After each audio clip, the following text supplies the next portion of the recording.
분해를 한다면은 티라미수입니다. 티라는 끌어당기다, 올리다. 안녕하십니까, 오늘 고백입니다. 오늘도 또 책 한 권을 들고 여러분들께 찾아왔습니다. 오늘의 책은 라틴어 수업입니다. 라틴어 수업. 보신 분들 많으실 겁니다. 과거부터 베스트셀러에 오랫동안 자리하고 있었던 책이었는데요. 저는 드디어 읽어보았습니다. 이 책을 읽었을 때 딱 느낌, 내가 왜 이걸 이제 읽었나. 정말 간만에 좋은 서적을 읽었습니다. 제 마음을 후벼 파는 문장들이 너무나 많아 아플 지경이었습니다. 그렇다고 여기서 말하는 게 또 절대적인 것은 아니지만 경험에 빗대어 봤을 때 맞는 경우가 많아 인정할 수밖에 없었던 책입니다. 읽어가며 필기했던 것들 그리고 생각했던 것을 순차적으로 한번 나눠볼까 합니다. 라틴어 수업 책에서 이야기하고 있던 좋은 라틴어를 같이 함께 읽어보면서 진행하도록 하겠습니다. 첫 번째는 우리가 공부하는 이유를 명확하게 전달해주고 있었습니다. 저는 이 문장을 읽기 전까지 제가 공부하는 이유는 한 가지였습니다. 나의 실력을 늘려서 내가 어떤 것을 하더라도 조금 더 유연함을 가지고 하고 싶은 마음이 컸어요. 그래서 좀 다양하게 해본다면은 아무리 처음 접하는 거라도 내가 저것에 대해서 조금이라도 들어봤다라면 아니면 봤다라면은 조금 더 친숙하게 다가갈 수 있고 처음 시도하더라도 그래도 조금은 마음의 여유는 조금 가지고 할 수 있지 않나라는 마음이 컸었거든요. 그래서 저는 많은 공부 그리고 다양하게 접하려고 노력을 하고 있습니다. 하지만 라틴어 수업 이곳에서는 우리가 공부하는 이유는 무엇을 배우고 익혀 더 지혜롭고 똑똑해지는 것에 나아가 궁극적으로 담 안에서 바라보는 나는 물론이고 담 밖의 타인을 통해 바라보는 나까지 알아가는 여정일지도 모른다고 이야기했습니다. 자기 발견과 자기 성장은 물론이고 사회 속에서 나의 사명과 역할을 찾아가는 과정이 궁극적인 공부가 아닌가라고 합니다. 제가 생각했던 공부는 저의 발전만 생각을 했었으니까요. 공부라는 의미가 참 포괄적으로 담겨 있었지만 그 포괄적인 것 안에 많은 것들이 함축적으로 담겨져 있었습니다. 제가 생각했을 때 공부의 궁극적인 목표는 그것이었습니다. 내가 어떤 것을 말할 때, 내가 가지고 있는 의견을 피력할 때 그 말에 무게감을 주고 싶었습니다. 내가 아는 것이 없고 내가 전문성이 없고 그리고 내가 어떤 것을 못한다면은 내 의견이 나왔을 때 다른 사람들이 그것을 받았을 때 어떤 느낌일까요?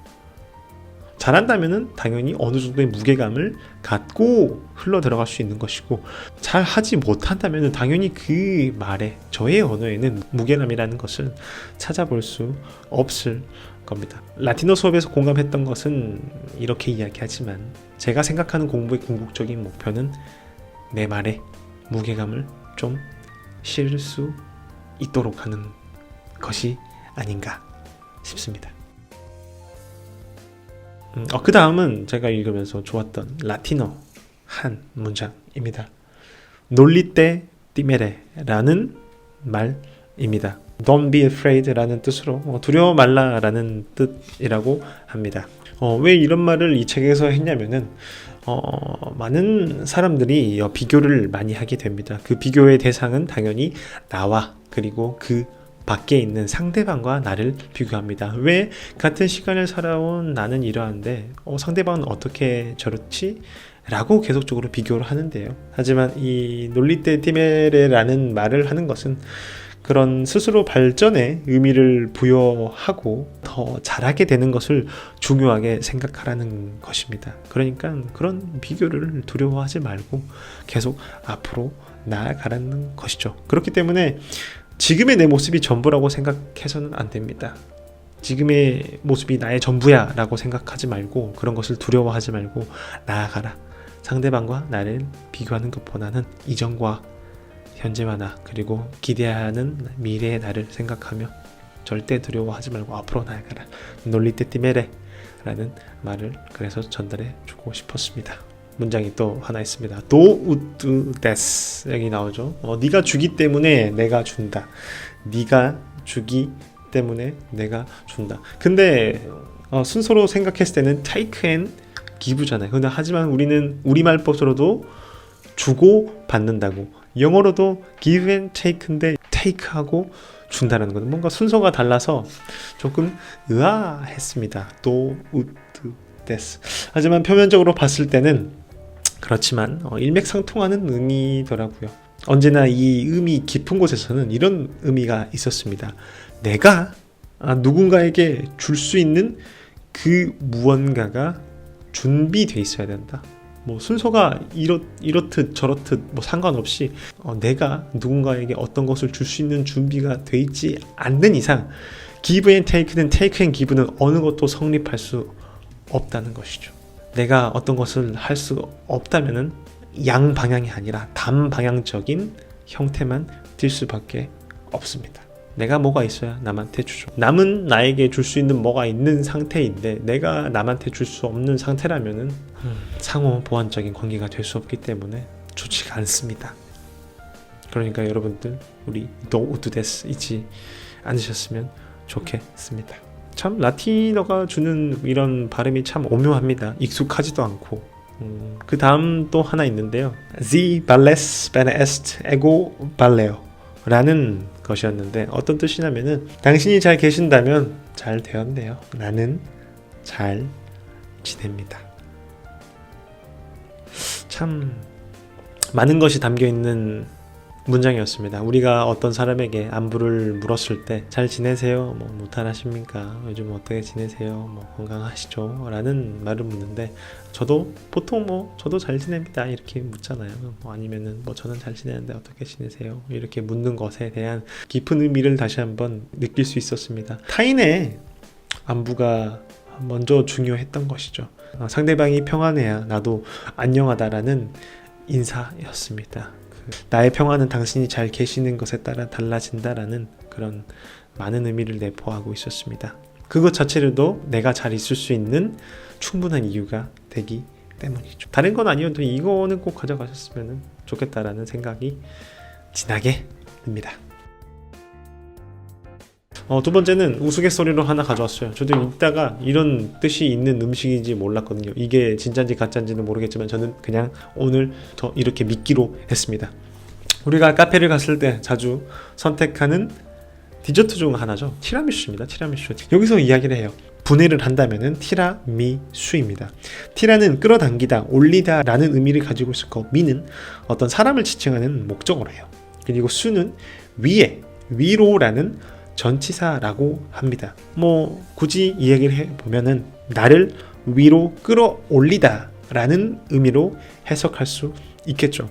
즉 티라미수라는 케이크를 먹으면은 울적했던 기분이 사라지고 기분이 좋아진다라는 뜻을 내포하고 있는 아주 좋은 디저트였다는 것이죠. 그래서 티라미수는 맛있을 수밖에 없는 디저트였습니다. 티라미수 먹으러 당장 가고 싶다라는 생각. 그래서 저도 아직 이것을 읽고 카페를 가서 디저트를 시킨 적은 없었어요.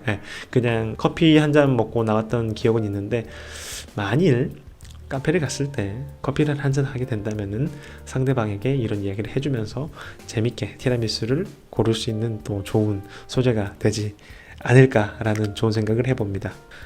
오늘 그리고 제가 전달하고 싶은 마지막 이야기가 될 것 같은데요. 수라는 겁니다. 수. 우리가 뭔가의 부족함을 느껴 끊임없이 무언가를 가지고자 하는 것을 그런 것을 한 단어로 표현했을 때 욕망이라고 생각합니다. 이 욕망의 대표적인 것은 바로 수입니다. 숫자. 대부분의 사람들이 욕망하는 것은 숫자로 표현이 다 가능하거든요. 예를 들어 볼까요? 집 평수 숫자로 표기가 되죠. 집값 숫자로 표기됩니다. 그리고 가장 기본적인 연봉도 숫자로 표현이 됩니다. 이러한 수치들이 행복의 조건이 되고 통장에 있는 잔고가 행복의 척도가 되고 있다는 것이죠. 당연히 다른 나라의 그런 행복의 척도는 좀 다를 수 있습니다. 그리고 사람마다 행복의 척도는 다를 수 있습니다. 하지만 조금 그래도 살아오니까 명확한 것은 방금 전에 말했던 것들의 숫자가 그래도 높다면은 행복으로 갈 수 있는 빠른 길 위에 있다고는 생각합니다. 숫자가 좀 낮다면은 확실히 또 불행으로 가는 길이 조금 열려 있다라고 생각해요. 당연히 절대적인 것은 아닙니다. 사람마다 생각하는 게 다를 수 있으니까요. 하지만 저는 지금 그 숫자가 높다면은 넓고 편안하게 갈 수 있다라는 생각은 지울 수가 없네요. 그래서 저는 이 문장에 참 아팠습니다. 이러한 숫자들에 집착하며 그 자산의 액면가에 손상이 생기지만 않는다면 가족들끼리 소통이 없고 관계가 소원하고 유대감이 부족해도 문제로 생각하지 않거나 위기감을 느끼지 못하는 경우가 흔하다고 해요. 제가 이러한 비슷한 감정을 느껴본 적이 있어요. 아마 채워지고 채워져도 계속 부족함을 느끼게 될 텐데 생각해 봤어요. 어쩌면 나는 실제 돈의 가치보다 가상의 수치에 마음을 빼앗기며 살고 있는 것인지 모르겠다. 아직은 억지로 바꾸려고 하고 싶진 않아요. 그 수가 정말 충분해졌을 때 내가 어떤 삶을 살고 어떤 생각을 가지고 있는지는 모르니까요. 직접 경험해보지 못했기 때문입니다. 내가 일정 수준의 이상의 수를 얻었을 때는 정말 어떤 모습일지 궁금합니다. 지금은 모릅니다. 그 수에 도달하지 않았기 때문이죠. 그래서 저는 확답할 수가 없습니다. 아무리 욕심이 끝이라고는 하지만 뒤를 생각하지 않고 어느 정도의 안정감이 생긴다면 조금은 바뀌지 않을까라는 생각을 해봅니다. 벌써 마지막인데요. 마지막에 전달해주고 싶은 문장은 사람들마다 꽃피는 시기가 다르고 저마다의 걸음걸이가 있습니다. 그렇게 당장 노력에 대한 결과가 나오지 않는다고 절망해서는 안 됩니다. 물론 내가 언제 꽃 피울지 미리 알 수 있다면 좋겠지만 대부분의 사람들은 그것을 미리 알지 못합니다. 저 역시 그랬습니다. 그래서 그저 그때가 찾아올 때까지 돌의 정으로 글씨를 새기듯 매일의 일을 조금씩 해나가는 것이 중요합니다. 여러분들 아시겠죠? 언제 올지 모릅니다. 언제 올지 모르지만 우리 차분하게 돌의 정으로 글씨를 새기듯 매일의 일을 그리고 본인들이 하고 있는 것들 그리고 본인이 좋아하는 것들을 조금씩 해 나아가는 것이 중요하다고 생각합니다. 정말 따뜻한 문장들이 많았던 책이었습니다. 왜 이 책을 이제 읽었는지라고 한탄하고 싶을 정도로 따뜻한 책이었습니다. 1, 2, 3월 통틀어서 올해 베스트 지금까지 1분기 정도죠. 1분기의 베스트셀러를 꼽으라면 저는 라틴어의 수업을 꼽고 싶을 정도로 여러분들께 추천드립니다. 한 가지 생각납니다. 여러분들 티라미수 나를 위로 끌어올리다 기억하고 계시죠? 카페에 가셨을 때 혹시 초코나 그런 크림치즈를 좋아하시는 분들이라면은 그날은 커피 한 잔과 티라미수 하나를 시켜 상대방과 나의 기분을 위로 끌어올려 봅시다. 오늘도 들어주셔서 너무나 감사합니다. 오늘 고백이었습니다. 자, 티라미수 먹으러 갑시다. 감사합니다.